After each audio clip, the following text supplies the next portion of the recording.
Karen Kodner habla con los escritores. Temas, todos.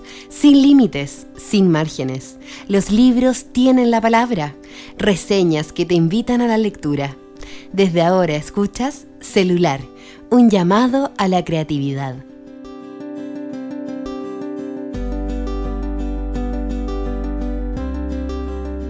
Hola, ¿cómo estás? Grabo este capítulo 36, este jueves 21 de enero, con mucho calor. Hace un par de horas entrevisté al director de orquesta, Paolo Bortolomeoli, quien hace poco lanzó su primer libro, Rubato, procesos musicales y un playlist personal de la editorial La Pollera, en el que habla principalmente sobre la historia de él con la música y de los grandes compositores que lo han marcado en sus 38 años de vida. En marzo espero compartir contigo una conversación que tuve muy animosa y muy íntima. Pero hoy es un programa distinto. A ver, ¿cómo han sido varios de los últimos meses? Con una reflexión sobre 5 lecturas que se vinculan con la Shoah, el Holocausto, y que entregan una perspectiva diferente. Este próximo 27 de enero es el Día Internacional del Holocausto, y en esta fecha se conmemora la liberación del campo de exterminio de Auschwitz-Birkenau. Aquí en Chile es tradicional que se realice un acto en los salones de la Cancillería y se llama a los sobrevivientes a encender una vela. Además hay discursos, pero obvio que este 2021, me tengo que acostumbrar a esto de dejar atrás el 2020, será todo online. No sé si a ti, pero para nosotros los chilenos, enero ha sido un mes bastante desafiante. Estamos en pleno verano, como dije al comienzo, y es un verano muy distinto. El gobierno, para prevenir una segunda ola del COVID-19, ha permitido a los ciudadanos salir de vacaciones, pero a un solo destino. Esto implica que cada persona puede elegir un lugar para vacacionar y quedarse ahí o en los alrededores. Estoy agradecida. El peor escenario hubiera sido que de frentón nos hubieran obligado a encerrarnos en una cuarentena absoluta. Mis planes son viajar al sur de Chile, bien al sur. Veremos si nos resulta. Bueno, durante este mes he venido todos los días a mi taller, lo que es un récord, porque el año pasado rompí otro récord, venir menos de 20 veces. Así, he vuelto a mi espacio y estoy trabajando mucho en la edición de mi nuevo libro. Estoy muy concentrada. En marzo espero tener novedades sobre mi sitio web y una nueva línea gráfica que te la voy a compartir. He estado trabajando en ello con harta intensidad. Hasta me tuve que sacar otras fotos con el fotógrafo Juan Queirolo, que hace un trabajo muy lindo. Hoy voy a contarte sobre lecturas que quizás no son superventas, pero han sido muy significativas para mí, para conocer más sobre la Shoah. Al igual que en el capítulo en el que te hablé sobre Kendra Roof, estos comentarios se basan principalmente en lo que escribí en mi bitácora de lectura. El primer libro es Una mujer en Berlín, anónimo. Lo leí el 2015 y comienzo mi recuento en la bitácora escribiendo, y cito, este libro fue un regalo, es decir, alguien lo recomendó en Twitter y lo compré en la Feria Chilena del Libro que está en el centro de Santiago. Lo que me cautivó es que es un diario de una mujer de la que jamás nos enteramos su nombre. Ella relata que cuando llegan los soviéticos a Berlín y estamos a puertas del fin de la Segunda Guerra Mundial, el escrito que ella hace es muy riguroso. Me abrió una nueva perspectiva al leer el relato escrito en primera persona sobre el sufrimiento alemán. Muchos ignoraban realmente lo que sucedía en los campos de concentración y de exterminio con los judíos, los gitanos, los homosexuales, los políticos. Y la autora registra cuando se enteran lo que habían hecho. Me gustó la intimidad en el relato, lo que transmite con el abuso los soviéticos con las mujeres. entramos en el horror y en cómo se puede superar el mismo. Me pregunto, ¿se puede superar? ¿Se puede sobrepasar el abuso? A momentos el libro parece infinito. Tengo la impresión de que jamás se va a terminar el acecho soviético, la barbarie que se describe como una inhumanidad profunda, y se postula que estos mismos liberadores quieren quedarse con la última palabra y cobrar a los nazis lo que habían hecho en sus aldeas, con sus mujeres y ancianos. La frialdad del relato contribuye a dimensionar el infierno que vivieron estas personas. Mi segundo libro es Mi abuela estuvo en Auschwitz. Lo comencé como una tarea necesaria por mi trabajo en Memoria Viva, pero en cosa de minutos me sumergí en el relato. Los capítulos están intercalados con la entrevista a la sobreviviente de Auschwitz, Daisy Calderón, y la narración en primera persona al nieto y autor Marco Salvo. Me gustó la mirada del sobreviviente, enfocada en el vínculo con las amigas. Y más que una historia de atrocidades, relata que en la adversidad se puede ser fiel a otros. Es muy interesante la propuesta del autor, ya que no solo cuenta la historia de su abuela, sino que su propio vínculo con la historia y el trauma. Abre el libro contando cuando su abuela va a morir y finaliza con la mirada integral que va más allá de lo que experimentó durante el Holocausto. Además, a Marco Salvo lo entrevisté para Memoria Viva y puedes ver la entrevista en mi página web, ahí te la voy a dejar, o en la misma página web de Memoria Viva o en Instagram. El tercer libro es Survivor Café, The Legacy of Trauma and the Labyrinth of Memory. A ver, comencé a leerlo en Kindle, muy maravillada. Y cuando lo pude comprar en formato físico, corrí a hacerlo. Eso fue justo hace un año en Tepoztlán, en la residencia de Under the Volcano que asistí. Y ahí lo vendían. Pues su autora, que era una de las profesoras, estaba impartiendo uno de los cursos. Simplemente me lo devoré. A ver, se conjugaron varios factores. Por una parte, quería entender y conocer más sobre lo que había escrito Elizabeth Rosner, su autora, y me interesaba de sobremanera leer sobre la experiencia del 2G, es decir, es la segunda generación, los hijos de sobrevivientes de la Segunda Guerra Mundial. Acuérdate que todos los links te los dejo en la transcripción de este podcast en mi página web www.karenkotner.com. A ver, no solo está bien escrito, sino que muy bien documentado y responde a varias preguntas que hace mucho me venía planteando. ¿Hasta dónde recordar? ¿Cuánto importa hacerlo? ¿Debemos aislar la Shoah de otros genocidios? Mira, todas estas cuestiones Rosner las aborda desde varios puntos de vista.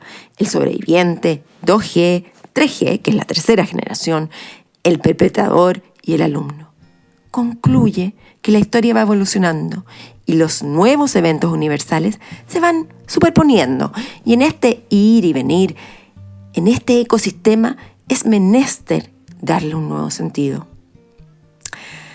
Otro aspecto que surge es el turismo a lugares donde han ocurrido los eventos y cómo se evita la banalización de estos. La autora nos dice, la historia a veces la llenamos con polvo y otras con oro. Me gusta que Rosner no disminuye la importancia de la Shoah en relación con otros genocidios, pero también me gusta cómo lo vincula. Su judaísmo complejo.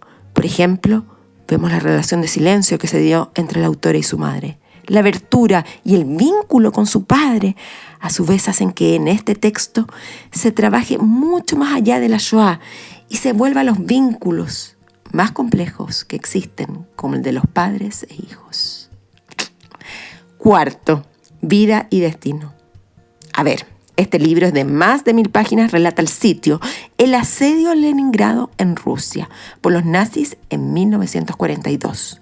Uno de los eventos más horrorosos y traumáticos que marcan un hito en la historia de la Segunda Guerra Mundial.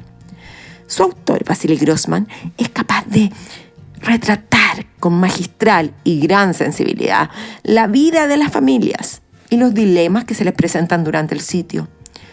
Es un tratado sobre la naturaleza humana, de cómo los seres humanos nos vinculamos en momentos extremos, una obra monumental que Grossman la escribió a pesar de saber que era imposible que los soviéticos permitieran la salida del libro. Imagínate. Efectivamente así fue y él murió sin verla. La novela fue publicada en español por primera vez por la editorial Seix Barral en 1985. Si alguna vez quieres leer una novela histórica, larga, contundente, profunda e inquietante, o deseas entender cómo fue vivir el sitio de Leningrado en 1942, o entender cómo fue vivir en medio de los soviéticos y los nazis, debes invertir tu tiempo y energía en Vida y destino de Vasily Grossman. Es una historia de guerra, pero también de personas, de sus dolores, de sus lamentos, de la supervivencia. Son 1100 páginas de agobio, de dolor, de hambre y frío. Son páginas que te hacen entrar en lo más horroroso de la guerra, en ver cómo la sociedad se va hundiendo del odio y del antisemitismo, del horror y de lo que podemos llegar a convertirnos. Me pregunto, ¿fueron peores los soviéticos o los nazis? ¿Cómo se mide el horror? ¿En cifras? ¿Por la sistematización? Ambos perdieron por completo la humanidad. Hoy repaso las notas que hice durante mi lectura y aparece el exterminio masivo, la muerte de los niños, de la melancolía y la sospecha, y de mucho más. Y pensar que este libro recién se salió a la luz en 1980. Casi de manera milagrosa se recuperó el manuscrito. Lo editaron fuera de la Unión Soviética. Y Grossman no alcanzó a verlo publicado. Querido lector y lectora, la literatura es vida y memoria. La literatura es testigo y también es historia. La literatura es un espejo. ¿Por qué llega al corazón esta historia? Porque Grossman logra lo que pocos han podido. Porque si bien otro escritor, Primo Levi, narra en su trilogía de Auschwitz su mirada como autor testigo, cosa que Grossman también lo hace, hay en este tratado monumental una pluma de estilo mayor, una literatura.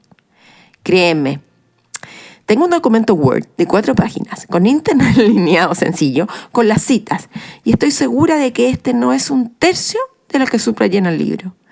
Recuerdo que lo leí hace muchos años y fue un proceso lento, lo masqué con cuidado, como una joya. La madre del autor murió en manos de los alemanes. Su esposa fue apresada y él sufrió el antisemitismo soviético. Hay que entender, eso sí, que este es un relato que va mucho más allá del sitio de Leningrado, sino que además habla de lo que era vivir bajo el yugo comunista y en un estado de constante adversidad. Por eso digo que es un tratado sobre la condición humana y la lucidez del autor es brutal.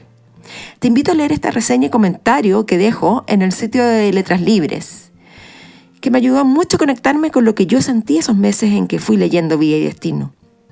Claro, de todas maneras que es una lectura desafiante y cansadora. Pero si eres lector de largo aliento y te gustan los rusos del tipo Tolstoy con la guerra y la paz, puedes intentarlo. Por otra parte, si tienes ganas de entender mejor la historia, dale con esto. La traducción es buena, hay aciertos. La traducción me gustó, pero anda, léelo.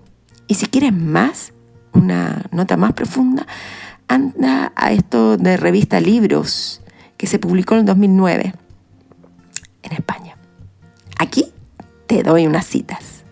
Todos los hombres son culpables ante una madre que ha perdido un hijo en la guerra. Y a lo largo de la historia de la humanidad, todos los esfuerzos que han hecho los hombres por justificarlo han sido en vano. Segunda cita. La aspiración innata del hombre a la libertad es invencible. Puede ser aplastada, pero no aniquilada. Ma, ¿por qué está oscuro si hoy es mi cumpleaños? Último libro de hoy. 110 testimonios de la Shoah. Antes de cualquier cosa, te quiero contar que este libro es muy significativo para mí porque fui la editora general. Lo publicó Memoria Viva el 2015 y consiste en una recopilación de 110 testimonios de sobrevivientes y refugiados de la Segunda Guerra Mundial que se albergaron en Chile. A ver, este no es un libro para leerlo de una vez, ni siquiera en unos meses. Es el tipo de texto que debe estar en tu casa, en tu living, a mano, ir descubriéndolo de a poco. Hay dos aspectos sumamente interesantes. El primero es que las narrativas están apenas intervenidas, pues se basan en las entrevistas que ha realizado Memoria Viva desde sus inicios en el 2009. Lo puedes comprar directamente en el sitio web de Memoria Viva. Segundo, incorpora poemas escritos por poetas chilenos de la altura de Armando Uribe, Gabriela Mistral y más.